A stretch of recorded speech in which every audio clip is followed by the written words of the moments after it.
দিনটা ছিল ভাইফোঁটার। আমরা বাড়ির সকলে মিলে চলে গিয়েছিলাম আমার পিপির বাড়িতে, কারণ সেদিন ভাইফোঁটা সেলিব্রেশনের প্ল্যানিংটা ওখানেই করা হয়েছিল। তো এখানে পিপি আর আমার দিদি সুন্দর করে সব কিছু সাজিয়ে নিচ্ছিল, আর ততক্ষণে আমিও রেডি হয়ে চলে এসেছিলাম।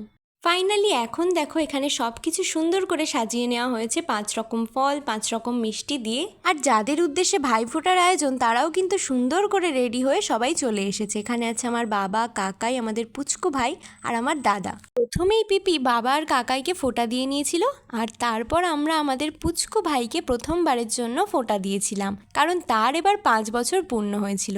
তো আমরা 3জন দিদিরা মিলে একে একে তাকে ফোঁটা দিয়েছিলাম। আর তারপর আমি আর বোন আমার জিজুকে ফোঁটা দিয়েছিলাম, আর জিজুকে কিন্তু আমি দাদা বলেই ডাকি। তো তারপর দাদা আমাকে একটু আশীর্বাদ করে দিয়েছিল। এরপর ব্রেকফাস্ট করেছিলাম পেস্ট্রি আর চিকেন প্যাটিস দিয়ে। তো ভাইফোঁটা দিয়ে কিন্তু আমি এই গিফটসগুলো পেয়েছি, সবগুলো খুব সুন্দর হয়েছে। আর দিদি আমাকে এই গিফটটা দিয়েছিল বোন ফোঁটার জন্য। অন্যবার আমরা বোন ফোঁটাও সেলিব্রেট করি, কিন্তু এবার সেটা হয়নি। আর তারপর 2টো নাগাদ লাঞ্চ করতে বসে পড়েছিলাম। লাঞ্চে সব মেনুই কিন্তু পিপি আর পিসেমশাই মিলে রান্না করেছিল, খুব সুন্দর হয়েছিল খেতে।